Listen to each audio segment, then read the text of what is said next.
Okay guys, today we are going to be looking at something a little bit different. Now, some of you have been looking at my YouTube channel here, looking at the car camper I did on the V70 or the 850 Volvo. We've stepped it up again. We've got a new vehicle that we're going to be working on, and I've been living with this vehicle for a couple of weeks now. It's really not something that sprung to mind until I got in and had a look at the vehicle specs and the features and everything, and I think it's just going to be an absolutely superb option for a car camper. Now, it's not as cheap as the 850 by any stretch. It's a lot more expensive. It's a new car basically, but if you're in the market for a new car and you've got the need for, say, a family car, you've got you know, a couple of kids, a couple of dogs, whatever it is, this could be a really good idea for you guys. So what are we looking at exactly? Well, this is the Peugeot Rifter. Now, they do a couple of different wheelbases, and this is the short wheelbase. Now, this is the Allure, which is the middle of the range. They do one up from here, which is the GT line. That comes with a few nice features, including a pan roof, which would be a really nice addition if you had it as a car camper. So I'll walk you around, just give you some of the details. Now, one of the key features for me, and the thing I really like, is it's got these side sliding doors. You've got easy access, so whether you've got people inside. Now, I've got quite a big family, so for us it's perfect, and when I'm on my own it's even more perfect. But right now we're all coming along the trip, so you can see you've got plenty of room there. You've got this sort of plastic detailing on the side, which actually, if you're taking it anywhere out of the sort of town centre or something, you know, that's going to help just keep things a little bit tidy. And I like the rugged look of it. Coming around the back, you've got a big tailgate, and we'll go into that later because we're going to try and put the tailgate up. And on some of the options on the GT line, you can actually open that rear tailgate glass. It flips up, so you've got access sort of just to the top level of the storage area. So there we go, there's a side-on profile. Now, it does have rear windows, so obviously the windows go down, obviously in the front doors they go down. Got a nice, long, very sturdy roof rail on there, both sides obviously, so you've got your luggage sorted. We're going to be looking at that again in the next few days. But this vehicle is based on the Peugeot Expert van, so it's solid. It can take a lot of weight. If you're carrying a lot of gear, it's a really good option. Now, obviously, I'm a fan of the Land Rover Defender. You'll see that from the YouTube channel itself, and I like this because it's got strong angular lines. I really like the way the vehicle's got a nice rugged stance. Now, they also offer this vehicle with something called grip control. Now, this hasn't got it on this particular model, but the grip control gives you similar kind of capabilities as you get, like perhaps on a Freelander 2, something like that. It's not four-wheel drive, but you do get the grip control through the ABS, so you've got different driving conditions like snow, mud, sand. They're all taken care of. Now, like I say, it hasn't got it on this model. The next one we're going to be looking at will have, and we're going to take it to some slightly more remote areas. But one thing that I always get asked on this channel from the car camper video is, where's that awning from that you've got on the back? So I'm going to do a quick setup now, and we'll go into some of the details on the interior and look at that awning. So this is the awning system we're going to be setting up. Now, it's called the Tailgator IPA. It's from a company called Kelty.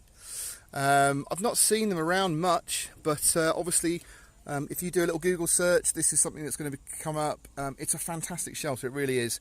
Now, I picked that up second hand from eBay, so I'm not sure who the retailers are, but as I said, there's the information you're going to need.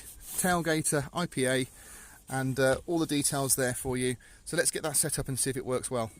Okay, so there you go. Behind me you can see we've got the tailgator up. That took about 8 minutes, which is pretty good. Obviously it's not windy today, so don't have to put a lot of guy ropes down. We've just got two little stakes at the front there, and two at the front and two at the back near the rear wheels, and then it's just tied onto those roof rails. Now, if I'm honest, the vehicle's, it's almost perfect, but it's probably just a little bit too tall, so I've just had to put a support just to keep the tailgate from going up too high.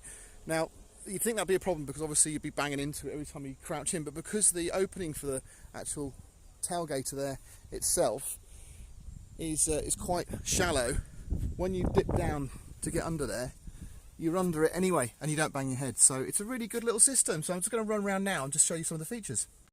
So as I said before, we're on the Peugeot Rifter, and it's just basically got this tailgater on the back there. Now, it's not really for sleeping in. Well, it's definitely not for sleeping in. It's just for giving you extra shelter, extending the usable space you've got at the back of the vehicle there. Now, obviously, they've got a tailgate on them, so you've got sort of basic shelter from the rain and stuff anyway. But if you want to give yourself additional shelter on the sides from wind or from rain or anything like that, you've got that facility straight away. So you see it's got these two main beams that are aluminium, and they just slot through the centerpiece there and actually arch round. And you've also got one other additional beam that goes across the center here. I'll just show you that. And that just gives you a little bit extra support, so it's keeping everything nice and tight. Now you've got additional supports here, so if you needed to give it a really secure mounting, if you were sort of here for the night, you could give it additional support there. We've got the windows there, you can roll these up and tuck them in. That gives you this window, or you can actually have that covered as well in case it's raining. You've got additional staking points here, look, so you can actually get it really nice and tight. So if you're there for any particular time and it's really windy, you've got some additional guy pulls here as well. So looking from the back here, there we go. So you can see what I mean about being a low entry point. So as you're going into the back of the vehicle itself, you're going to drop down anyway, and then you haven't hit your head on the tailgate. And as you can see here, there's the tailgate, and I've just got this little supporting guy rope down there just to stop it extending too high. Nice thing is, imagine if you don't actually have to have, because it's self-supporting, you wouldn't actually have to have the tailgate up. And as I said before, on this vehicle, this glass aperture here, the rear screen, if you choose the right model or choose it as an option, that will actually open up a bit like a Range Rover. It will actually fold out with the tailgate being down, so you can actually use this as a really handy space, and then have this piece here open so you can get access to anything on this shelf. And the reason I like this is because if I was out on my own, or a couple of us, we were out camping, we were sort of bike packing or something, you've got a nice sheltered area here just to hang out, to do your cooking, so your vehicle isn't going to smell of food. It's just going to be a really nice place to hang out. And it's just starting to rain now, so I'm quite grateful that I've got it set up. So if you like the look of the Rifter, come back, because I'm going to do some more filming on it. You know, the drive, I've had it now for a couple of weeks. It is fantastic. I can't tell you how much I've enjoyed driving around in it.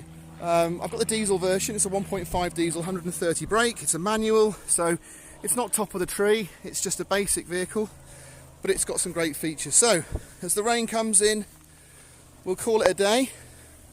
So it looks like we put the awning up just in time, because it's now coming down with rain. I'm dry. I'm waiting for the rest of the family to turn up, so they'll be grateful it's up too. As I said, I put a little link, well, not a link, but I put a description of the make and the model of the awning in the listing. So have a look and see what you think. If you haven't subscribed already, please do subscribe. That would be great. And there'll be some more car camping, van life videos coming soon. And then shortly we're going to be back into Defenders. So thanks for watching, and see you soon.